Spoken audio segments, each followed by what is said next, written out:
Je suis aussi connu sous le nom du Yogi de Wall Street, mais je l'ai laissé mourir cette année parce que les étiquettes sont des diminutions. Là, tu sais, c'est le fun d'être le Yogi de Wall Street. Là, tu sais, c'est un beau rôle. Là, tu sais, c'est une belle identité sociale, mais sont des diminutions puis deviennent des prisons à un certain niveau. On n'est pas programmé pour le bien-être, on n'est pas programmé pour réussir, on n'est pas programmé pour être heureux, on est programmé pour survivre.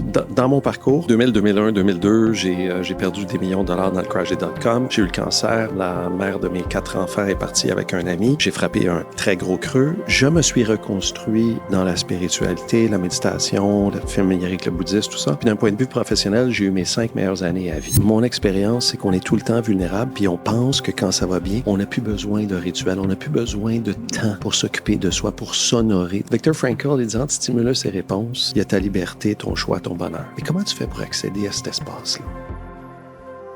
Avant d'aller plus loin dans l'épisode d'aujourd'hui, je veux vous parler de ma récente découverte de IciTout.tv, la plateforme de contenu local de chez nous. Puis j'adore cette plateforme-là parce qu'on découvre des histoires qu'on connaît. Et en pleine frénésie des Jeux olympiques d'hiver 2026 de Milano Cortina, de découvrir le documentaire Le Grand Saut, le pari de Justine Dufour-Lapointe, qui est d'ailleurs déjà venue au balado, pour justement nous raconter sa période de transition. Puis dans ce documentaire-là que j'ai dévoré, que j'ai adoré, qui est super bien réalisé, on voit Justine dans tout son courage, dans le courage qu'elle a pris pour changer de discipline au sommet de sa carrière. Et on la suit vraiment dans cette aventure-là. Donc pour rester dans cette frénésie olympique, je vous invite à découvrir ce documentaire. Allez-y. Courez. Vous allez pouvoir trouver plein de contenu aussi. D'ailleurs, les Jeux olympiques sont disponibles sur IciTout.tv. Donc, bonne découverte et bons Jeux olympiques. Éric Jasson! Hey, salut Judith! Bienvenue à Un café avec Judith. Hey, merci. Je suis tellement content d'être ici. Là, moi, ça fait longtemps que je te suis. Ça fait longtemps que j'écoute ça. Premièrement, je me doutais que tu étais pour m'inviter un jour, mais j'espérais profondément que tu étais pour m'inviter un jour. Puis c'est vraiment comme un honneur, un plaisir d'être ici. Merci beaucoup, puis bravo pour ton travail. Là. C'est magnifique, puis c'est le fun de voir un podcast québécois qui est réussi autant que le tien. Là. Vraiment, bravo. Ah, c'est tellement gentil. Bien, si on réussit bien, c'est parce qu'il y a des gens à la maison qui nous écoutent. Et donc, bonjour à tout le monde. Ça me fait très plaisir de vous retrouver pour un autre épisode. C'est un épisode ça fait longtemps que je veux tourner parce que j'entends beaucoup parler de toi. On m'a souvent parlé de toi par différentes personnes dans mon réseau. Pour les gens qui ont écouté l'épisode de Annick Beaulieu dans Vlogmas, la présidente de C2, elle parlait que tu étais son coach. Dans l'épisode de Roger Duguay, avec qui tu as coécrit un livre. Il parlait beaucoup de toi aussi. Donc, pour les auditeurs les plus fidèles, c'est un nom que vous avez déjà entendu, Éric Jasson. Pour les gens qui ne te connaissent pas, Éric, qui es-tu? Je suis aussi connu sous le nom du Yogi de Wall Street, là, qui est mon surnom, mais je l'ai laissé mourir cette année, tu sais, parce que je l'ai laissé mourir cette année parce que tous les rôles sont... toutes les définitions sont des... Sont quoi? Les étiquettes. Les étiquettes sont des diminutions. Puis même si c'est cute, là, tu sais, c'est le fun d'être le Yogi de Wall Street. Là, tu sais, c'est un beau rôle. Là, tu sais, c'est une belle identité sociale. Mais sont des diminutions puis deviennent des prisons à un certain niveau. Puis deviennent une façon de se cacher, deviennent aussi ce qu'on peut appeler une espèce de carapace de protection que tu te sers pour recevoir de la reconnaissance puis pas souffrir d'une certaine façon. Mais pour les gens qui me connaissent pas, moi, je suis... c'est l'histoire, comme la plupart d'entre vous, là, tu sais, d'une petite personne qui est née et qui a compris que pour être aimé, pour être accepté, devait se comporter d'une certaine façon. Et fait que moi, j'ai compris les signaux avec les espèces de conditionnement familial, les croyances limitantes, si tu veux, les traumas aussi qu'on a tous à un certain niveau. Là, les miens sont avec des petits T, mais quand même. Et fait que ça m'a amené à aller en finance, puis à continuer à progresser en finance. Ça m'a amené à Wall Street 2 fois. J'ai travaillé pour les plus grandes firmes à Wall Street. J'ai travaillé chez Morgan Stanley. J'ai travaillé pour le plus grand hedge fund macro au monde à l'époque aussi, qui s'appelle Brevan Howard, qui est souvent cité dans la série Industry. Là, tu les vois, les courtiers, tout ça, puis ils parlent Brevan va faire quelque chose. Fait que tout ça pour démontrer que j'ai atteint des niveaux assez exceptionnels en finance, puis qui font d'une certaine partie, d'une certaine façon plutôt partie d'un rêve, hein, d'un rêve social. Tu penses que tu dois atteindre ces marqueurs-là, tu penses que tu dois atteindre des sommets, tu penses que tu dois devenir quelqu'un, puis être payé une forme d'argent qui va avec ça. Puis les salaires dans ce domaine-là, ben, c'est la démesure absolue. Là. C'est un salaire annuel pour les gens qui étaient dans ma position quand tu es dans un hedge fund comme ça ressemble à un petit vendredi de la 649, là, si tu veux. Puis, fait que tout ton conditionnement t'amène là, OK? Et moi, je suis arrivé, les mains dans le plat de bonbons. La crise de 2008 est arrivée, la grande correction. Brevan décide ni plus ni moins de fermer le bureau de New York. Le siège social est à Londres. Et moi, je m'étais tellement identifié à ce rôle-là, à cette définition-là, que ça a été la mort de qui je pensais que j'étais, de mon rôle, de mon identité. Je ne savais pas comment vivre. Puis ça, ben, ça m'a amené dans une chute personnelle, mentale aussi assez profonde. Puis là-dedans, il a commencé une grande reconstruction, mais la reconstruction, c'est pas faite en direct. La reconstruction, elle s'est faite où est-ce que je suis allé me cacher. Puis j'ai passé d'être uniquement dans ma tête à Wall Street, à tirer sur le succès, puis aller me cacher dans mon cœur. Puis là, je suis allé me cacher dans le yoga, puis je suis parti comme 1 an et demi, 2 ans aussi, faire le tour du monde en Inde et ainsi de suite. Et puis pendant ce temps-là, si on veut, j'ai commencé une reconstruction, mais la reconstruction, elle a été lente, OK? Puis ce qui a fait que j'étais bon en finance, OK? Ben, j'avais peur, je voulais réussir, j'étais relativement intelligent, mais je travaillais très fort. Puis à ce moment-là, vers 2008-2010, la même qualité d'attention ou de travail ou de curiosité que j'avais pour la finance, pour performer là-dedans, bien, je l'ai appliquée à essayer de comprendre qu'est-ce qui m'est arrivé, tu sais. Puis ce qui m'est arrivé, ben, j'ai tout lu, j'ai tout écouté. J'ai écrit 3 livres sur le sujet. Je continue à écrire 2 textes par semaine. Fait que j'ai étudié évidemment la psychologie, la neuroscience, le coaching, la spiritualité, et ainsi de suite. Puis j'ai essayé de les interpeller. Qu'est-ce qui est arrivé? Comment ça se fait que je voulais aller aussi haut? Comment ça se fait que j'ai pensé que je suis mort quand mon rôle est parti? Puis comment est-ce que tout ça peut s'interpréter ou comment est-ce que tout ça peut toucher les gens de façon générale, tu sais? Puis, fait que pourquoi est-ce que les gens devraient écouter l'épisode? C'est que je suis allé haut, je suis allé bas. Là, j'essaie d'être au centre, si on veut. Mais j'ai essayé... Oui. Pardon? Ah oui, c'est intéressant. Puis j'ai essayé de tirer des leçons, OK, qui s'appliquent. Fait que mon parcours est absolument unique et atypique. Mais j'ai fait plus de 600 conférences, plus de 6000 heures de coaching. Puis ce que je vois, c'est que, puis ce que j'entends aussi, c'est que les gens se retrouvent dans mon parcours. Eux autres aussi, ils ont eu des rêves, ils ont pensé selon le conditionnement qu'ils devaient aller à quelque part. Puis quand le rêve est parti, bien, ils ont pas trouvé leur repère, tu sais. Et puis tu viens un deuil, puis tu sais pas comment vivre ce deuil-là, puis il vient des émotions, puis ainsi de suite. Fait que j'ai tiré des grands pièges, des pièges que je pense qui sont relativement universels, et des leçons que je pense qui sont relativement universelles aussi pour se sortir des pièges, puis arrêter de survivre, puis commencer à vivre, ça. Effectivement, dans comment tu le positionnes, j'ai l'impression effectivement qu'il y a beaucoup de sujets universels. Moi, je me suis quand même sentie interpellée dans quelques trucs dans lesquels tu as dit. Justement, cette notion de haut et de bas. Mm-hmm. Je sens, de par ton ouverture, que tu es quelqu'un de très intense. Mm-hmm. Comment on fait pour être au milieu quand on a cette intensité-là? Hey, c'est une très, très bonne question. Puis effectivement que je suis assez intense, là, tu sais. Puis même quand je me suis lancé dans le yoga, tu sais. Ben c'est ça. C'est parce que tu montes en haut avec une intensité, puis après ça, là, tu vas sur le top avec le yoga, puis de la même intensité. Ouais. Tu sais, s'investir autant dans son wellness, c'est un peu le contraire de la mentalité du moment présent. Hein? Ben, tu sais, comme je dis à la blague, là, tu sais, quand je travaillais en finance, Je travaillais 50-60 heures par semaine, puis je voulais être le meilleur. Puis en même temps, je m'entraînais pour faire Ironman. J'ai fait 4 fois Ironman. Je m'entraînais 20-25 heures par semaine. Puis j'étais monoparental une semaine sur deux de 4 jeunes filles. Là, tu sais. Puis quand j'ai quitté ça, puis là, je suis allé dans le yoga, puis j'ai commencé à faire ça Ironman style aussi, à tous les jours, les classes les plus dures, les pauses les plus dures, et ainsi de suite. Puis là-dedans, c'est bien expliqué dans un de nos 40 règles pour échouer. Pour échouer, mal gérer le bitcoin de notre corps. Puis ça, c'est la dopamine, tu sais. Puis inconsciemment, la dopamine, c'est l'hormone du plaisir, là, tu sais. Puis ça te donne, c'est l'hormone des dépendances aussi, de la drogue, puis de l'héroïne, puis ainsi de suite.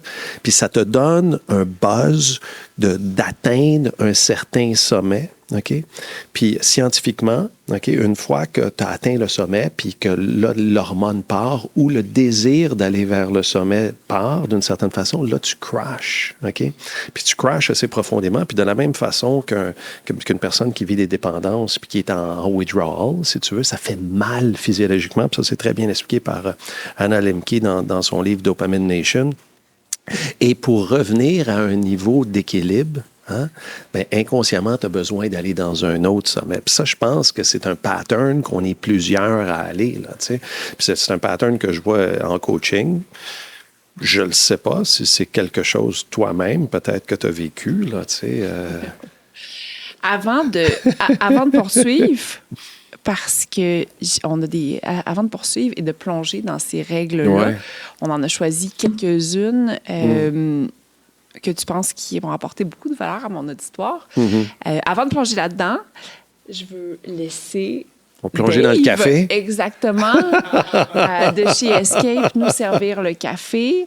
Donc, Escape, c'est une compagnie de café de spécialité et c'est distribué en épicerie grâce à Nouvelle Vague et PA. Et tu vas voir, tu vas vivre une belle expérience caféinée. Qu'est-ce qu'on boit, Dave, aujourd'hui? Aujourd'hui, on boit du Escape 430 avec latte normal pour toi, latte d'avoine pour monsieur. Puis, on boit un café limité de la Thaïlande aujourd'hui. Wow. Donc, c'est un café thaï. Un café thaï. Café thaï. Écoute, juste pour plugger, là, c'est le café que ma femme me prend, le Escape. Ah oui! Ah, génial! Donc, pendant que tu dégustes ton café, oui. je vais prendre un petit 2 minutes aussi pour remercier notre commanditaire principal, qui est Easy Sign, Caroline Charbonneau. Donc, merci à la gang de Easy Sign d'avoir cru au projet du podcast. Ça fait 2 mois après le lancement, j'ai reçu un appel. 1 semaine après, on closait la commandite. Easy Sign, c'est une solution de signature électronique québécoise. Donc, j'ai vu l'article dans le journal cette semaine. Il y a un nouveau programme, Richard Chénier, qui vient de lancer ça. Et c'est acheter local, mais en technologie. Je trouvais ça super intéressant. Donc, un programme qui vise à faire découvrir les technologies québécoises qu'on a. Donc, au lieu d'utiliser, je vais même le dire, au lieu d'utiliser DocuSign, pourquoi on n'utiliserait pas EasySign? C'est une solution québécoise. Je tiens à remercier aussi la gang de chez Logiflex, qui nous accueille généreusement dans leur bureau. Donc, Logiflex, c'est une compagnie d'ameublement de bureaux pour les bureaux. Voilà. Une belle entreprise québécoise, une belle entreprise familiale. Donc, on les remercie généreusement de leur accueil. Et finalement, je veux remercier aussi Dominique Bourget de DMX Technologies qui s'assure qu'on nous entende bien, qu'on nous voit bien. Donc, DMX Technologies, c'est notre partenaire audio-vidéo. Donc, ceci fut la portion infopub de l'émission. Donc, Éric. Roger, ben, c'est parce que j'ai relu le livre en même temps. Fait que là, j'ai mais lu tu sais Roger en quoi? même temps. C'est pas grave. Ça. Tant qu'à m'appeler n'importe quoi, là, appelle-moi Roger. Il y a un livre là-dedans, là, négligé. Il n'y a pas un livre là-dedans, mais un des chapitres, là. Ne pas négliger les bonnes personnes, puis Roger. Négliger de construire ou entretenir son réseau. Oui, son Règle réseau, 15. non, c'est un autre. Je pense que c'est le chapitre 26, 27, 28, là, ne pas négliger. Privilégier les mauvaises personnes. Oui, c'est ça, exactement. Puis l'opposé de ça, c'est privilégier les bonnes personnes. Et Roger est arrivé dans ma vie un peu par hasard. Puis je te le disais avant qu'on ouvre les micros, je l'avais interviewé pour un podcast que moi j'avais il y a 7 ans, mettons. Et il y a une amitié qui s'est développée. Puis à travers ce livre-là, ça nous a pris environ 2 ans. Roger est une des personnes les plus précieuses dans ma vie. Et avoir des amis, c'est une des qualités, c'est une des conditions de bonheur, du succès, de bien-être, de longévité que tu retrouves dans l'étude de Harvard de Robert Waldinger, là, qui dure depuis 85 ans, dans les zones bleues. Ça te sécurise, ça régule le système nerveux, ça augmente la sérotonine, la dopamine, ça baisse le cortisol et ainsi de suite. Puis Roger fait partie de ça. C'est quoi l'étude bleue? Les zones bleues? Les zones bleues, c'est quoi ça? OK, mais ça, c'est intéressant. Je suis content qu'on parle de ça. Ça, c'est une étude que National Geographic a fait. OK? Puis par hasard, ils ont remarqué qu'il y avait 5 endroits dans le monde où est-ce que tu avais le plus de centenaires. Tu sais. Okay. Et tu avais Iquiria en Grèce, tu as un endroit au Costa Rica, tu as Okinawa au Japon. Tu as un endroit en Californie, Loma Linda. Et tu as aussi un endroit en Sardaigne, OK? Puis il y a plusieurs traits qui ont ramené en commun de ça, bouger, manger, de la façon qu'ils mangent, la spiritualité, la communauté, et ainsi de suite, puis avoir un but dans la vie aussi. Puis tout ça sont des traits de bien-être, de bonheur, mais avoir des amis, quelque chose qu'on néglige. Tu sais, on veut souvent un gros réseau, là, tu sais, avoir plein d'amis sur Facebook, puis des relations, puis je sais pas quoi, mais des vrais amis à qui tu peux te fier, là, c'est une des choses les plus importantes prouvées par l'étude de Harvard qui dure depuis 85 ans, comme je le disais, et les zones bleues.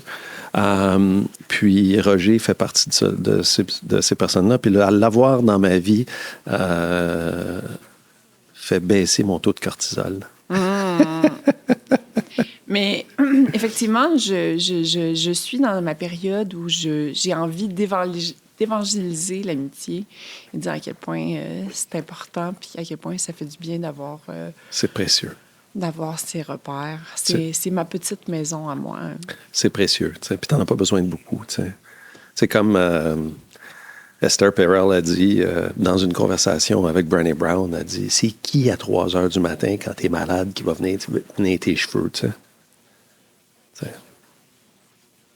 Roger viendrait tenir tes cheveux à 3 heures du matin. Bon, tu n'as pas de cheveux. Non, excuse-moi, mais j'ai des jeunes enfants. Mes jeunes enfants disent, papa, t'as pas de cheveux. J'ai des cheveux, je les coupe. C'est une nuance. D'accord, voilà, génial. Je peux pas t'assister là-dessus. Moi, j'ai envie de te poser une question. Pourquoi le coaching, c'est important? Mm-hmm. C'est une très, très bonne... pourquoi c'est important? OK, je pensais que c'était pourquoi c'est important pour moi. Parce que... pourquoi c'est important? Parce que on est plusieurs à vivre avec... à vivre en... C'est plusieurs chapitres de ça, là. À vivre dans la peur, à vivre pour le besoin d'exister dans le regard des autres, à vivre dans l'illusion, hein, la pilule bleue au lieu de la pilule rouge, pour reprendre la métaphore de la matrice, quand Morpheus demande à Neo « Qu'est-ce que tu veux? » T'sais. On est plusieurs à avoir, comme je le disais tantôt, une protection, une armure pour pas souffrir. Une armure qui nous a amené des fois un certain succès, mais qui nous empêche vraiment d'être bien. Puis on pense que si on se libère de cette armure-là, qu'on va échouer, puis qu'on va être vulnérable, et ainsi de suite. On est plusieurs à avoir des croyances limitantes, à avoir des biais. Puis sans prise de conscience, sans challenge, ben tu continues comme ça, là, d'une certaine façon, puis peut-être avec un certain succès, puis ce succès-là est validé par des bébelles, par des batchs de la société. Mais profondément, ton instinct t'amène là, mais ton intuition, à quelque part que tu n'écoutes pas, mais que tu étouffes, ton intuition te dit que ça ne marche pas. Puis tu fais fausse route. Puis le rôle d'un bon coach, qui est capable d'écouter, qui a un bon parcours, qui a un bon background, qui est capable d'écouter, qui est capable d'aller où tu es, de t'accueillir, de te faire sentir bien, de te questionner ouvertement, puis de t'amener à avoir ces prises de conscience-là, mais c'est très libérateur. Puis on en parlait, toi puis moi, tantôt. Quand on parlait des défis que j'ai eus puis des crashs que j'ai eus, on est-tu obligé d'avoir un crash pour s'éveiller? Ben, le travail que je fais, puis d'une certaine façon, le travail que tu fais, puis avec la vulnérabilité que tu as eue à parler de tes choses, j'espère que non, tu sais.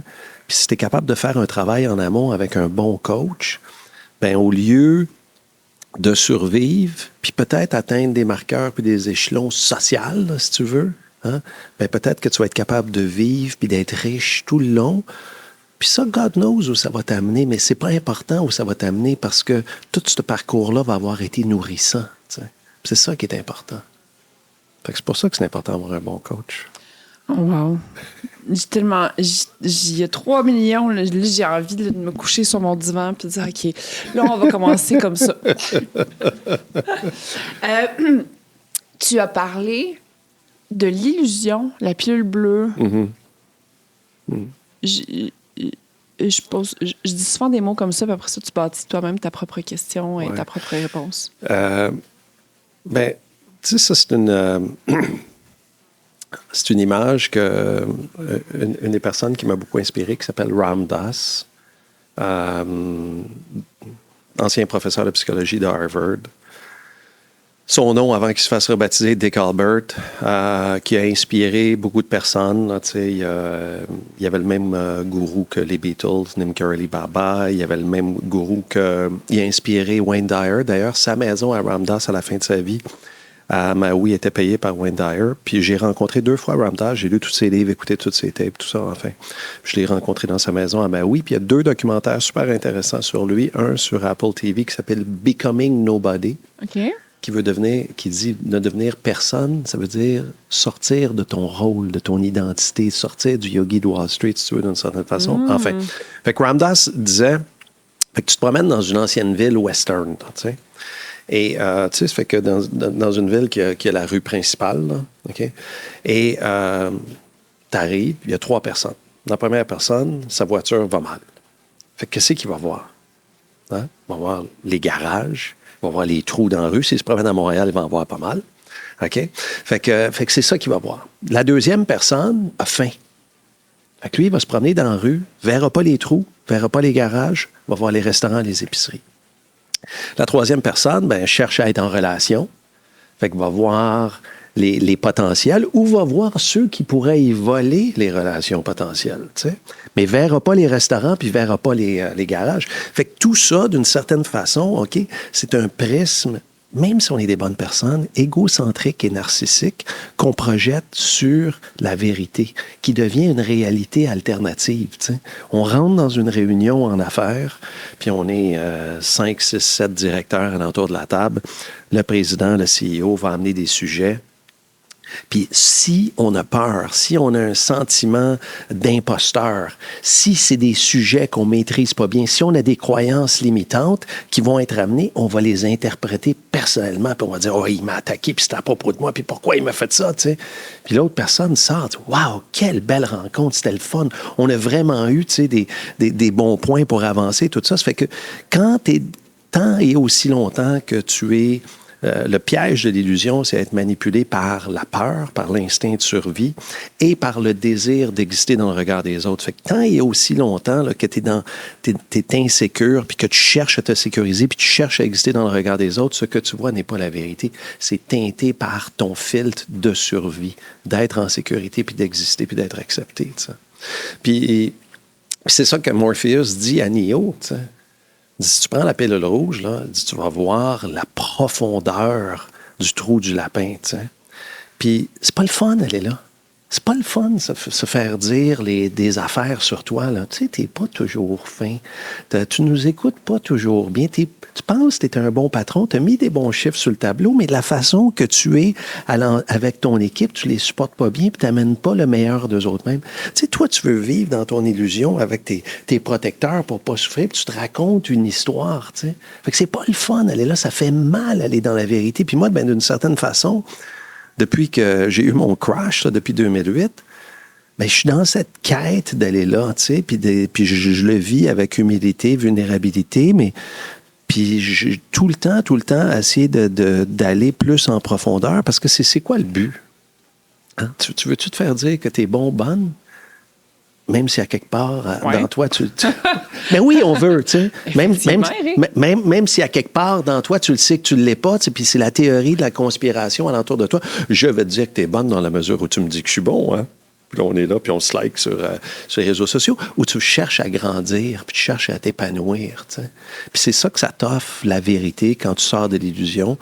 Puis ça prend une forme de prise de conscience, puis une certaine vulnérabilité, puis du courage, beaucoup de courage. Et tu vois, moi, j'ai l'impression que dans les 2 dernières années, j'ai plongé beaucoup dans cette vulnérabilité-là. D'ailleurs, je pense que ça a toujours été un de mes traits de personnalité et un de mes même traits de leadership. Là, tu vois, j'arrive à une période de ma vie où je suis comme, là, c'est bon. Dans le sens que cette quête-là de... Ah oui, hein? Ouais, c'est cette quête-là, comme d'être un peu, tu sais, la meilleure version de soi-même, dans le sens que, tu sais, je savais que, tu sais, il y a beaucoup de qualités de moi que Mais c'est quoi la meilleure version de soi-même? Mon ancienne définition, c'était comme, partant de Judith que je suis aujourd'hui, qu'est-ce qui, mettons, dans la prochaine année, je peux être, justement, un petit peu plus consciente, un petit peu... Pourquoi? Non, mais réponds simplement, c'est quoi la meilleure définition de toi-même? C'est pas plus quelque chose, c'est quoi? Oui, mais c'est ça. Moi, j'ai toujours vu ça comme plus. Ouais, c'est ça. Ça, c'est une prison, ça Mais s'arrête pas. Ça. Oui, c'est ça. Puis c'est comme une course infinie. C'est peut-être moins de quelque chose, ça. Moins de peur, moins de carapace, moins de ça. Puis la meilleure version de toi-même, c'est peut-être toi-même. Qui est plus manipulé par la peur puis par le désir d'exister, tu sais. Puis qui est en paix, puis qui est en sécurité, puis qui se sent aimé inconditionnellement. Ça, c'est la meilleure version de toi-même.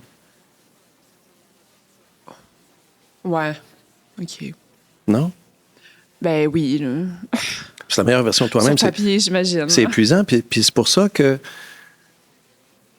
Fait que là, tu dis que tu es allé beaucoup dans la vulnérabilité. Mais en fait, dans mes 2 dernières années, ouais. moi, je l'appelle mon messy middle parce qu'après la fin d'un chapitre, il y a cette période de transition qui est très insécurisante. Et pendant ce temps-là, j'avais le temps de me poser des questions. Là. J'avais le temps de lire, j'avais le temps de faire des lectures, j'avais le temps de plonger là-dedans, j'avais le temps d'appeler mes amis à 9 h le matin, un mardi, pour parler de philosophie puis de sens de la vie. Là, justement, j'ai trouvé mon prochain chapitre. Et là, justement, j'ai l'impression qu'il y en a eu trop de ça. Là, que comme ça, c'est comme... Mais c'est ça. Mais en fait... Puis il y a tout le temps cette quête, tu sais, mettons, autant là, tu sais, exactement ce que tu disais en début d'épisode, tu disais, tu sais, j'ai vécu ma grosse carrière, puis après ça, là, il y a eu cette période-là de transition, puis là, j'ai plongé à fond dans le yoga. Bien, justement, c'est pour ça que ça résonnait tellement, parce que autant je suis allée dans le développement personnel que là, autant je me dis, bon, ben c'est bon, ça, j'ai plus le temps, j'ai même pas le temps d'avoir une vie personnel, là, il faut que je fasse il faut que je travaille jusqu'à 1 h du matin tous les jours, 24 heures sur 24. Pourquoi il faut, hein? Il faut, c'est pourquoi? Ben parce que là, il y a beaucoup de choses qui... Ça bouge vite, puis l'équilibre... Fait que ça, je te disais tantôt, tiens. Dans le rush de dopamine, de revenir de plus haut, je t'ai posé la question, tu m'as pas répondu, je t'ai demandé si tu étais là-dedans.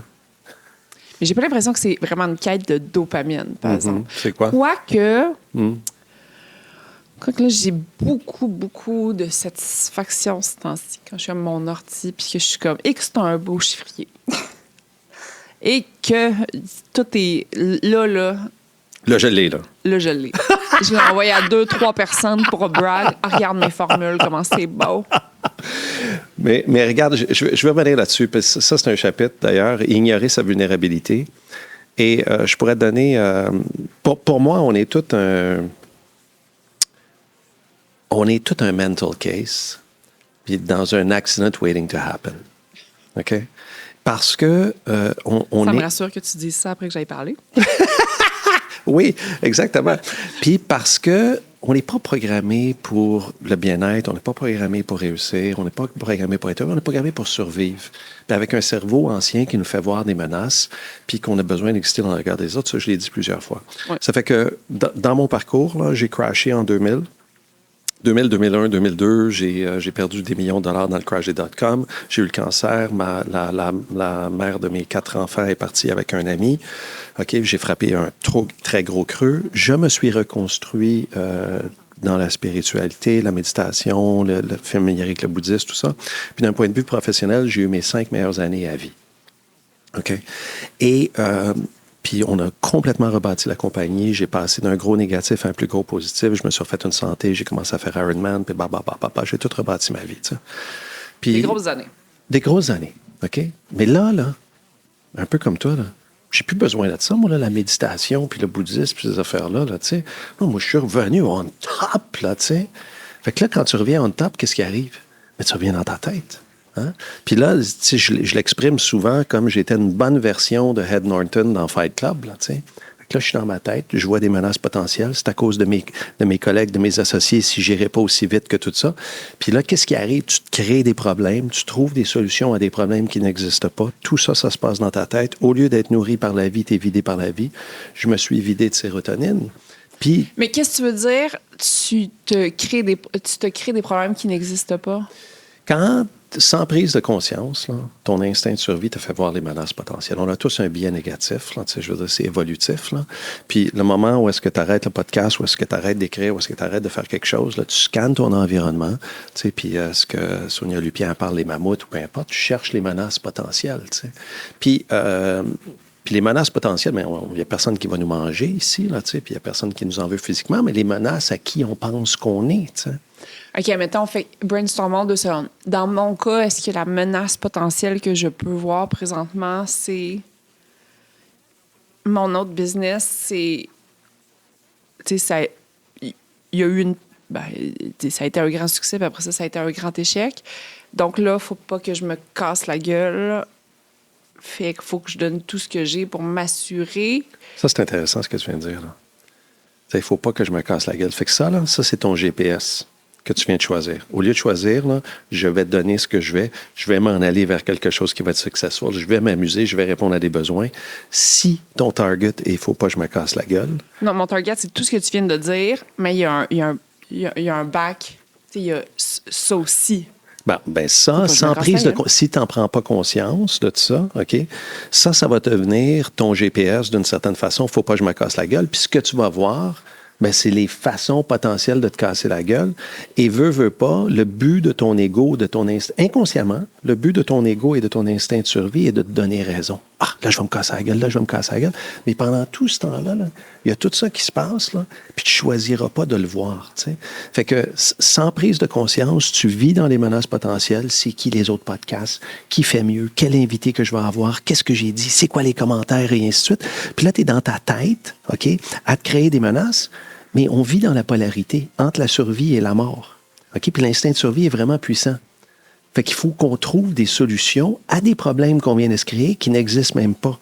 Puis tout ça, OK, scientifiquement, te vide de sérotonine, un antidépresseur naturel, un neurotransmetteur.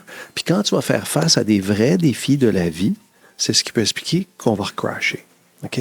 Fait que pour moi, ignorer sa vulnérabilité, même quand ça va bien, ben, c'est une règle pour échouer. Puis c'est Bruce Lee qui disait, en période de crise, tu ne t'élèves pas. Tu retombes à ton niveau d'entraînement. Puis pour moi, ça, je l'explique un peu. Moi, je n'ai jamais été dans les AA. Je n'ai jamais eu vraiment de dépendance, à part le désir d'exister dans le regard des autres puis faire du cash, OK? Mais j'ai accompagné plusieurs personnes qui sont dans les AA. Puis c'est quoi la règle, la première étape des AA? Ne jamais parler de Fight Club. C'est ça? C'est que tu es dépendant face à la substance, tu sais. Ah, voilà, peu importe. Mauvais film. Puis fait que pour moi, dans le chapitre, là, c'est bien expliqué, je pense qu'on est dépendant de notre instinct de survie. OK? Puis même quand ça va bien. Puis malheureusement, on s'entraîne quand ça va mal. Quand tu as un petit rhume, tu vas faire une classe de yoga chaud, tu prends un jus vert, mais il faut continuer à honorer sa vulnérabilité même quand ça va bien. Puis prendre le temps de se donner une pause, là, tu sais.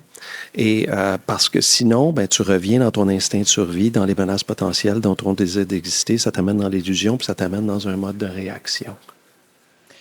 Puis je ne parle pas de l'autre chose que tu as parlé, excuse-moi de t'interrompre. L'autre chose que tu as parlé, c'est d'aller se cacher à l'autre pour se protéger, à l'autre extrême. Parce que tu as parlé que Tu as eu ton crash, puis similairement à moi, puis là, tu es allé en développement personnel, là, tu sais, pour comprendre, puis repousser un peu ce qui te fait souffrir, puis essayer de creuser. Ça, pour moi, c'est pas de la spiritualité. Bon, c'est une quête de recherche, et ainsi de suite, mais ça, tu peux être en rupture d'une certaine façon. OK? Puis ça, moi, je l'ai été en rupture. Le but de la spiritualité est de te ramener dans ton esprit, dans ta vie, dans le moment présent, pas à une distance. Quand tu es dans ta tête pour tirer sur la vie, pour être heureux puis avoir de la sécurité, ou si tu te caches juste dans ton cœur à repousser, dans un cas comme dans l'autre, tu n'es pas dans la vie. Puis pour moi, c'est pas de la spiritualité, ça. Mais c'est reconnaître les émotions que tu ressens, honorer ce que tu vis, ce que tu ressens. Tu sais, j'ai une tristesse, j'ai honte. Je jalouse. Je me sens critiqué, je me sens jugé. S'honorer, prendre soin de soi-même, OK? Puis ça te rend, la vulnérabilité te rend moins vulnérable à un crash. Tu sais.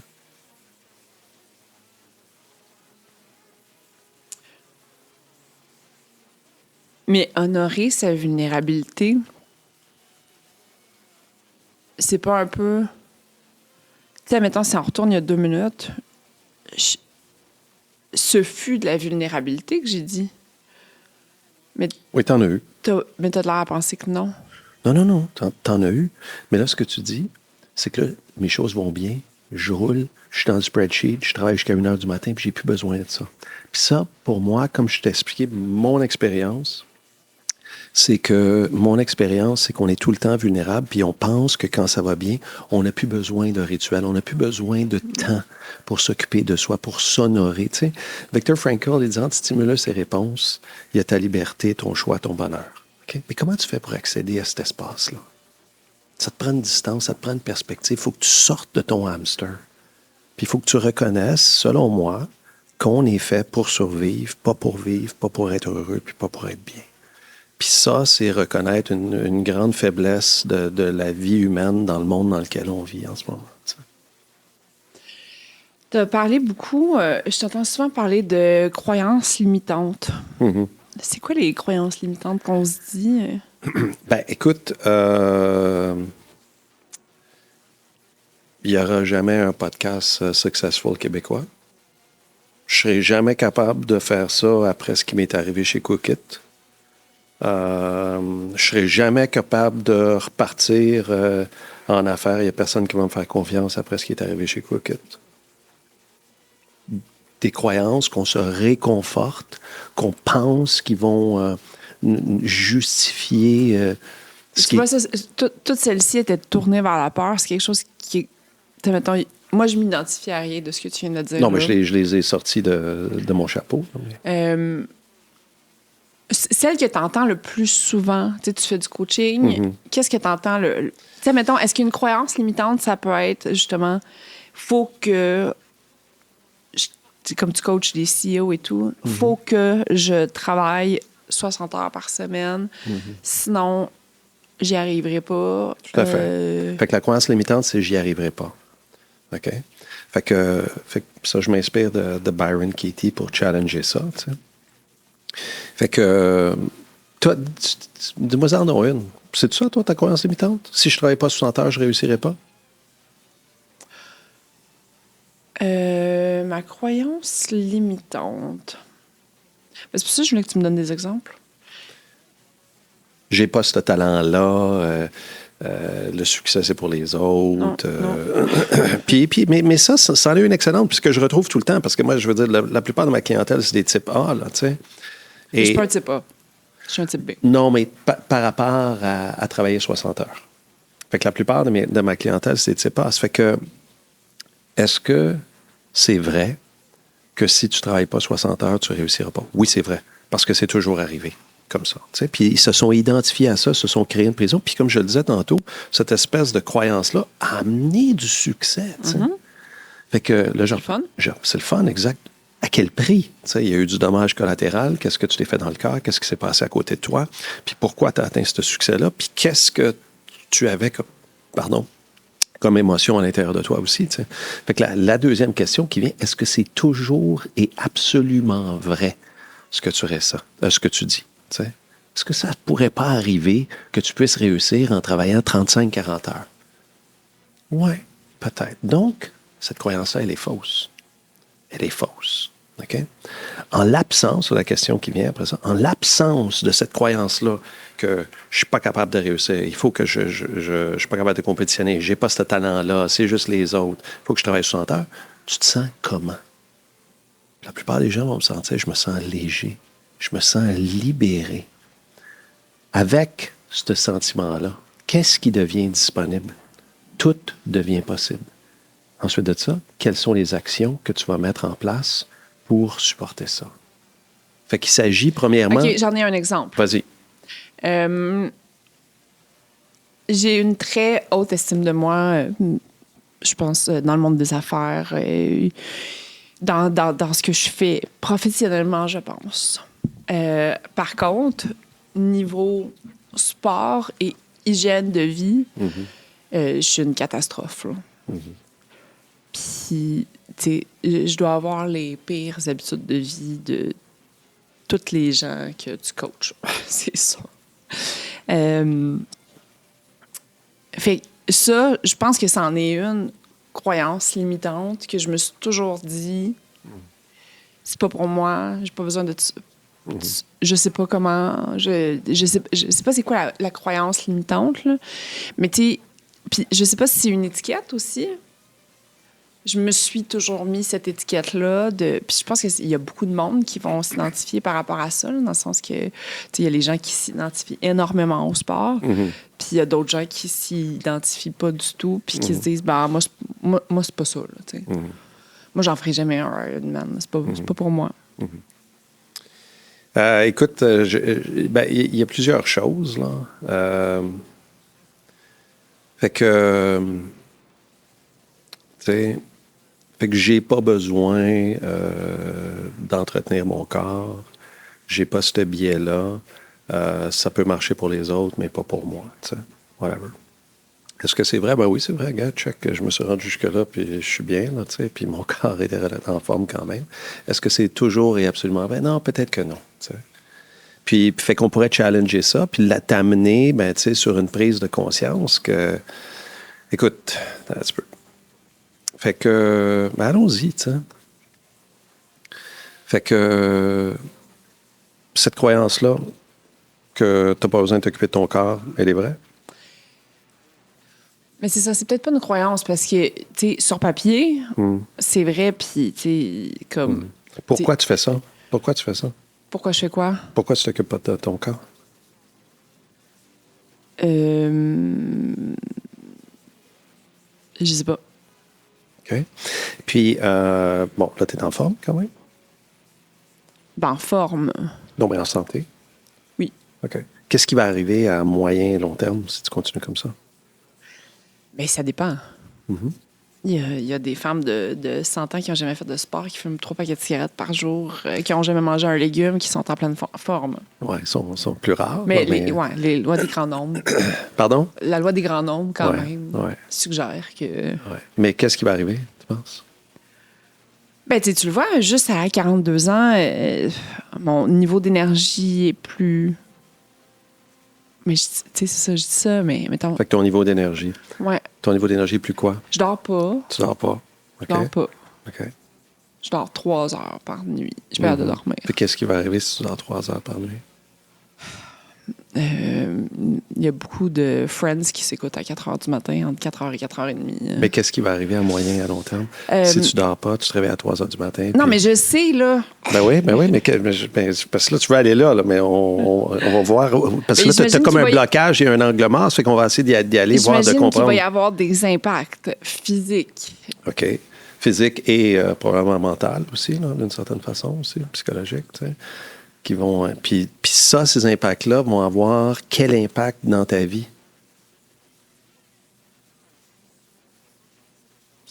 Qu'est-ce qui pourrait arriver, là? Si on continue ça. Ce qui est tough, fait que peut-être ce qui est tough dans ta question, ouais. c'est que j'ai 42 ans, j'ai toujours fonctionné comme ça. Ouais. Limite, tu sais, aujourd'hui, j'ai un comportement, j'ai des habitudes de vie beaucoup plus saines qu'il y a 10 ans. Mais admettons, si je t'écoute parler, si j'écoute la plupart de mes amis qui accordent une grande importance à leur hygiène de vie, mais moi, historiquement, à date, ça va quand même relativement bien. Fait que c'est un peu tough de... Tu sais, je comprends tout le risque potentiel, mais à date... Mais tu sais que le pourcentage attribué à la génétique de la longévité et de la qualité de vie est à quelque part entre 10 et 20 % seulement. T'sais. Fait que tout le reste a rapport avec ton style de vie. T'sais. Fait que si on pousse, si on extrapole, le sommeil est comme le plus low-hanging fruit qu'il n'y a pas. T'sais. Je veux dire, au niveau stress, au niveau cortisol, au niveau NK cells, les natural killer cells, là, ceux qui mangent les mauvaises cellules, au niveau cognitif, évidemment, le sommeil réparateur, puis ainsi de suite. Fait que si on extrapole tout ça, qu'est-ce qui pourrait t'arriver? Qu'est-ce qui pourrait arriver à ta vie? Qu'est-ce qui pourrait arriver à ta business si tu continues sur ce chemin-là? Puis 42 ans, c'est jeune, mais là, ça va peut-être avoir un plus gros impact. Qu'est-ce qui pourrait arriver? Tu pourrais être malade. Je pourrais être malade. Tu pourrais être malade. Tu pourrais vivre plus dans la peur, puis te créer des peurs, puis peut-être avoir des difficultés éventuellement d'anxiété, stress ou autre, là, tu sais, qui pourrait avoir un impact, et ainsi de suite. OK?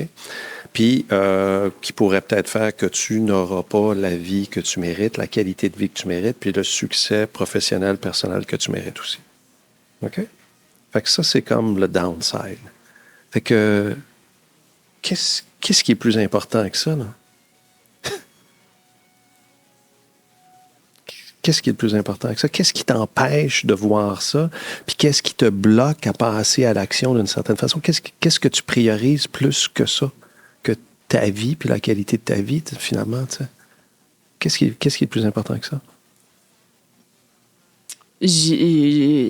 Comme je dis, sur papier, oui, je suis d'accord avec toi. Ça devrait être la priorité numéro 1. OK. Mais pourquoi ça ne l'est pas? Qu'est-ce qui est plus important que ça? Qu'est-ce qui t'empêche? Ça, mettons, c'est pas comme si...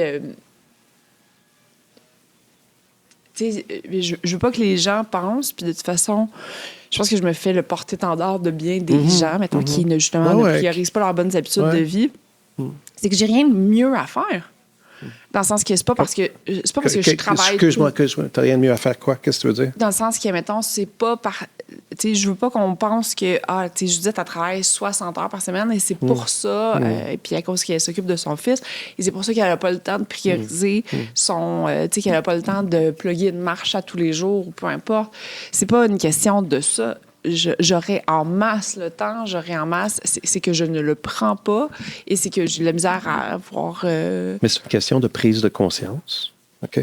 De prise de conscience. Mais la prise de conscience, elle est là. On est bombardé de gens qui font des Ironman. Non, pas juste là-dessus. La prise de conscience de ton downside, de ne pas être là pour toi, pour ton fils, pour ta vie, pour les gens que tu vas toucher, pour ta qualité de vie. Elle est là, la prise de conscience. Puis là, de comprendre, mais voyons, si je fais pas ça, je pourrais pas me réaliser. Je serais peut-être pas aussi, présente que je pourrais l'être avec mon fils. Je verrais peut-être pas les petits enfants. Je le sais pas si je passe pas à l'action. Tu sais, qu'est-ce qui m'empêche? Tu sais, fait que c'est une prise de conscience. Puis ensuite de ça, c'est un choix, une décision. Puis il s'agit de passer à l'action. Puis il s'agit de mesurer qu'est-ce qui t'empêche. Puis après ça, de le faire à ta façon. Puis je parle pas de faire Ironman, mais tu as parlé de faire des marches. Tu sais, faire des marches, aller dehors, comprendre, prioriser. Puis tu sais, je veux dire je ne sais pas si tu as vu le documentaire de Phil Studd sur Netflix, là, le psychiatre. Oui. OK. C'est quoi un super de bon documentaire. Avec Joanna Hill. Oui. Que je recommande à tout le monde. C'est quoi la base de la vie pour lui? Hein? Là, ça fait longtemps, par exemple. Je me souviens à quel point j'ai aimé ce documentaire-là. En fait, c'est Joanna Hill qui se fait... où il documentarise sa relation avec son psychiatre. Fait que la base de la vie, selon lui, là, c'est la relation avec ton corps, la relation avec toi, puis la relation avec les autres. Les billes, c'est ça? Non, les perles, ça, c'est plus tard. Ça, c'est continuer d'avancer une perle à la fois. Là. Okay. Mais ça, c'est la base, tu sais. Puis ça, là, c'est ton incarnation, c'est ton body pour cette incarnation, c'est ton véhicule pour cette incarnation-là. Puis pour moi, de ne pas prendre soin de son corps, bien évidemment, un impact physique, physiologique, mental, et aussi une marque d'amour propre, là, que moi, je compte. T'sais. Puis, Mais tu vois, je pense que c'est plus ça. Puis, l'autre chose, qui est un détox de dopamine d'une certaine façon, à moins que tu fasses Ironman, mais c'est sûr que pour des performants, d'être devant le spreadsheet, tu as un feed, là, tu le vois, là, tu sais, c'est là. Puis d'aller marcher, tu es là, mais tabarnouche, c'est pas bien bon, cette affaire-là, là, tu sais. Mais fait que c'est la compréhension du Bitcoin du corps, c'est la compréhension de ce que tu penses qui te nourrit, puis la réalisation de ton downside. Puis après ça, c'est une prise de conscience, puis comme je l'ai dit, mais c'est un choix, une décision. Moi, je vais avoir 61 ans. J'ai 7 enfants de 4 à 34. Je me suis donné comme mission de vivre jusqu'à 100 ans en santé. Puis, je suis full occupé, là, tu sais, je travaille très fort et je vais au gym 5-6 fois par semaine. Je cours 5-6 fois par semaine. Je fais du yoga, je prends le temps d'aller au sauna, tout ça. Je prends le temps de m'occuper de mon corps parce que je comprends l'impact que ça a sur mon énergie, sur ma présence mentale, sur la qualité d'attention que j'ai avec ma femme, ma famille, mes clients. Puis je veux être là pour longtemps. T'sais. Puis c'est sûr que aller courir un matin, là, puis hier à moins 15 avec la lampe frontale à 5 heures du matin, là, c'est pas nécessairement le fun, Oui, mais c'est un choix, c'est une compréhension du downside, de où ça m'amène, puis c'est une mise en mouvement. T'sais. Et là, pour accompagner les gens, parce que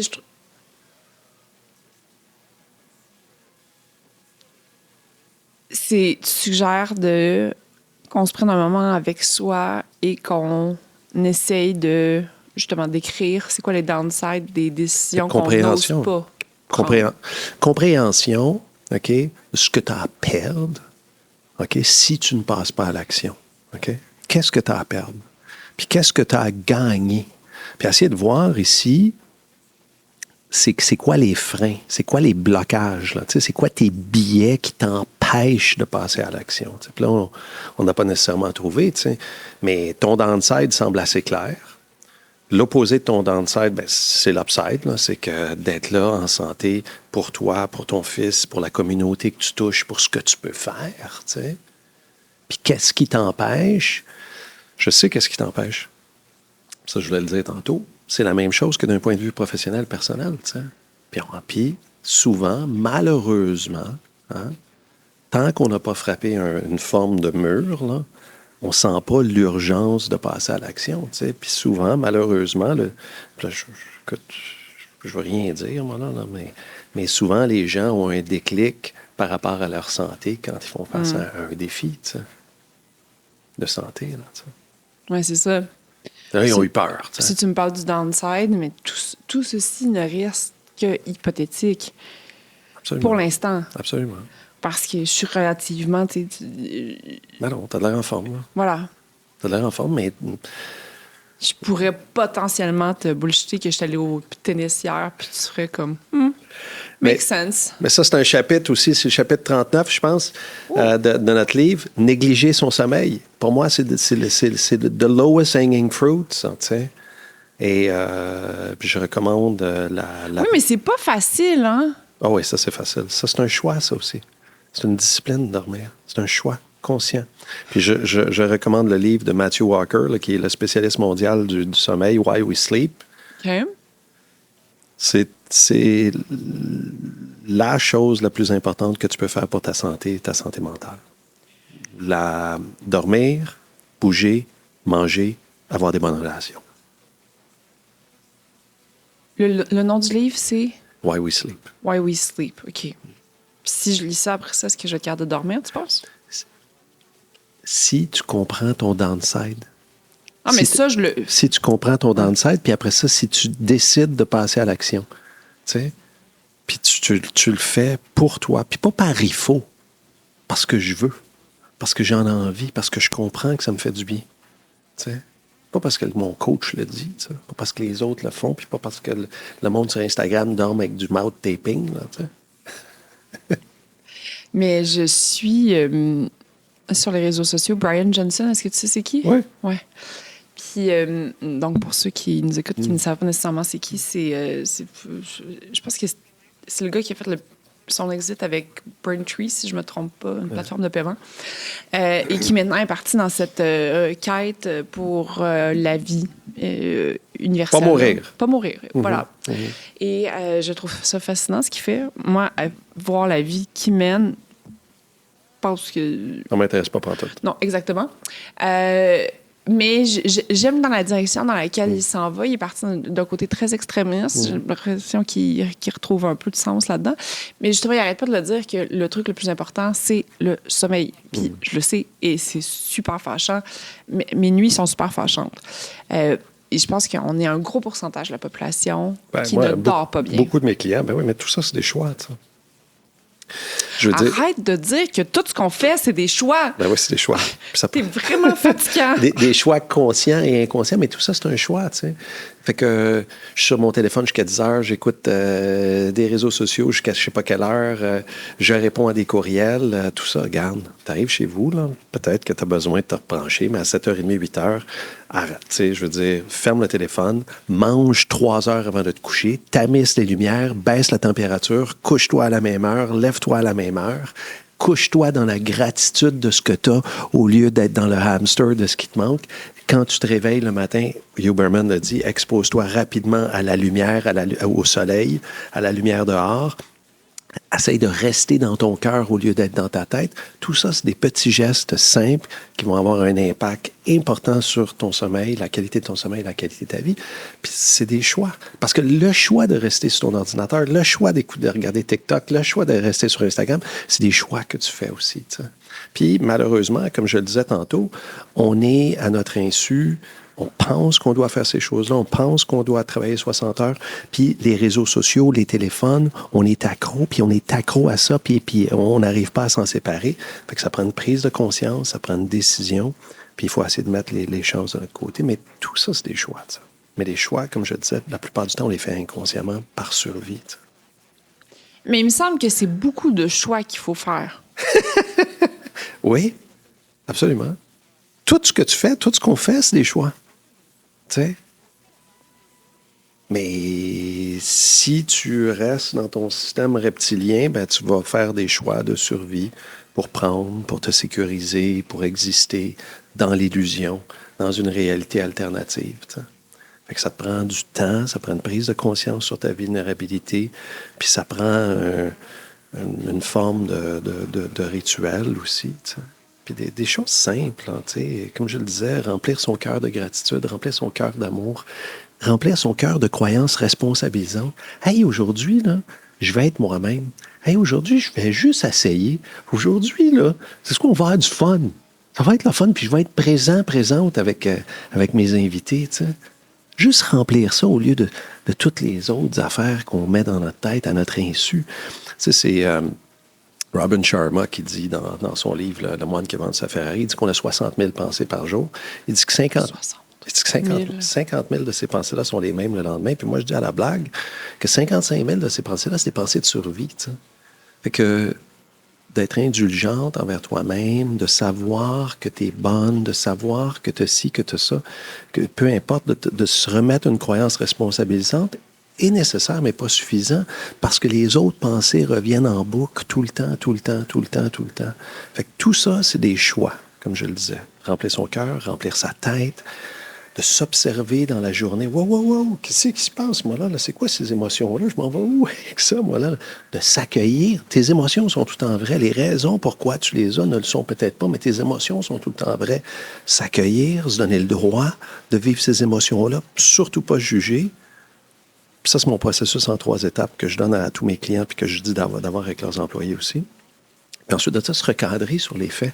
Hey, c'est-tu vrai que les raisons pour lesquelles j'ai ces émotions-là, est-ce que ça existe? Ben non, je suis en sécurité. Moi, là, je suis bien, là, tu sais. Je suis bonne dans cette tâche-là. Puis la 3e étape, c'est passer à l'action dans une action consciente. Se responsabiliser dans une action consciente. Fait que ça passe par l'accueil d'où tu es, ça passe par se recadrer sur les faits, puis là, tu choisis l'action au lieu d'être en réaction. Donne-nous un exemple. Je veux dire, je rentre dans une rencontre, puis je suis avec un client, mettons, moi, comme coach, puis je me sens pas bon. je me sens menacé ou peu importe, là, tu sais. Je le sens, tu sais. Fait que là, je m'attrape. OK. Tu te sens pas bon, tu te sens imposteur, peu importe. Tu as le droit. C'est normal, c'est correct. Il est imposant, ton client. Tu sais, je coach des gens connus, là, tu sais, des CEO connus, puis des gens de grande famille aussi. Judith Fetzer. Et fait que c'est normal, tu sais. Fait que là, je veux dire, je me donne le droit, puis après ça, je me regarde sur les faits. Bien, c'est normal que je me sente comme ça. OK? Puis c'est quoi les faits? Les faits, c'est que je suis bon, il m'a choisi et il m'apprécie. Fait que c'est quoi l'action consciente qui vient? Bien, je vais être là pour lui, puis je vais l'écouter, puis je vais être à son écoute, puis je vais être à son service. C'est tout, tu sais. Fait que c'est l'accueil de ce que tu vis, c'est se recadrer sur les faits, puis c'est se responsabiliser dans une action consciente. Et c'est ça qui te sort de la Et boucle. se responsabiliser dans des actions. OK. Mais donc, dans l'exemple que tu dis, tu te donnes le droit d'être pas bon dans une rencontre. De penser que je suis pas bon. Mais Et même si je suis pas bon. Mais c'est ça. Il y a des, Ouais. il y a des journées où on l'a pas, où on Ouais, est off, où absolument. on est à côté de la traque. Absolument. Puis garde. Puis c'est correct? C'est correct. Ben oui, écoute, t'es pas tes résultats. Le résultat, tu sais. Ben non. Ben oui, tes résultats. Franchement, Eric. You are what you kill. You're as good as your last trade. Ouais, j'ai tout pensé ça à un moment donné, mais You're as good as your last trade. c'est pas vrai pantoute, tout ça, tu sais. Tes résultats sont des résultats, sont d'informations, tu sais. Puis, OK, aujourd'hui, j'ai eu une mauvaise journée, ça ne veut pas dire que je suis pas bon. J'ai eu une mauvaise journée. C'est juste de l'information qui te permet de mieux revenir puis de mieux contribuer éventuellement, tu sais. Donc, tu dis, bah, aujourd'hui, Je m'accueille où je suis. ouais. Je me recadre sur les... C'est vrai que j'ai eu une mauvaise journée. C'est vrai que je n'étais pas bon. J'avais raison de me sentir comme ça. Mais est-ce que ça veut dire que je suis pas bon de façon permanente? Non. Que mon client m'aime pas? Non. Non. Fait que qu'est-ce que je vais faire? Parce que si tu te penses, tu as eu des mauvais résultats, OK? Il y a toutes les émotions négatives qui arrivent par rapport à ça. Puis là, qu'est-ce que tu vas faire? Ah, là, je vais y en montrer plus, là, que je connais ça. Puis là, je vais pousser pour me sécuriser, pour avoir l'attention. Puis là, tu vas pousser un peu trop ton client, ta cliente, la situation, peu importe, avec les résultats négatifs qui vont arriver avec ça. Puis là, qu'est-ce qui va arriver ensuite? Tu vas avoir des émotions négatives encore plus grosses, tu sais. Fait que là, tu vas avoir encore plus peur, tu vas être encore plus dans l'insécurité, tu vas avoir encore plus besoin d'exister dans le regard des autres, puis les gestes, la réaction qui va venir par rapport à ça va être encore plus grosse. Tu vas vivre dans une réalité alternative encore plus loin de la vérité, puis tu vas produire des résultats contre toi. Tu vas manifester finalement ce que tu cherches à éviter. Tu sais. Puis ça, c'est des réactions. Ça, c'est un choix. Manifester ce que tu veux éviter. J'adore ce que tu viens de dire. Mais c'est vrai, hein? C'est absolument. Puis ça, tant et aussi longtemps que tu n'as pas eu une prise de conscience sur ta vulnérabilité, sur ta peur, ton désir d'exister, c'est souvent ça qu'on fait. Puis tu l'as dit tantôt, mais tu m'as dit que c'était pas ça ton objectif, OK? Mais si, ça, j'attrape beaucoup d'entrepreneurs, puis de CEO, puis de tout ça, mais si ton objectif est de ne pas te planter, ben tu vas te planter, tu sais. Si ton objectif est de ne pas te planter, ouais, OK. Tu vois, oui, mais OK, mais c'est pas mon objectif, c'est une peur. Mon objectif est... Bien, ça, c'est important de bien différencier, de bien conscientiser. OK? Fait que là, moi, c'est là que je m'en vais. Puis je m'en vais là. Pourquoi tu t'en vas là?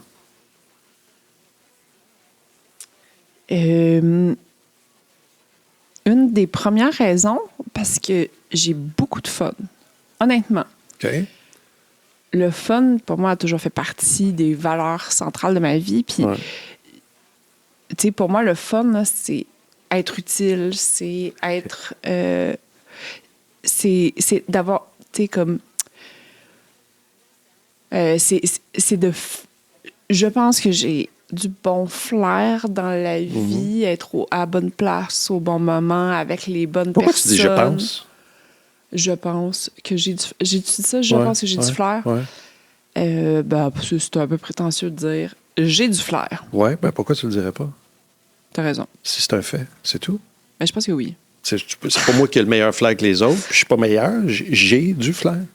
C'est tout. On a de la misère à dire ça. On est bonnes Ouais. des bons pour se taper dessus, mais enfin, continue. Ouais, non, Fait que tu as du t'as raison. fun, tu rends service, tu as du flair, quoi d'autre?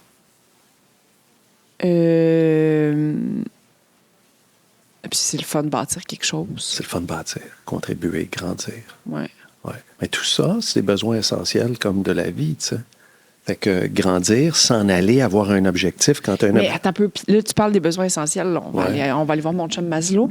Mais puis il y a aussi, justement, tu sais, je vis une pression financière Mhm. où c'est important qu'il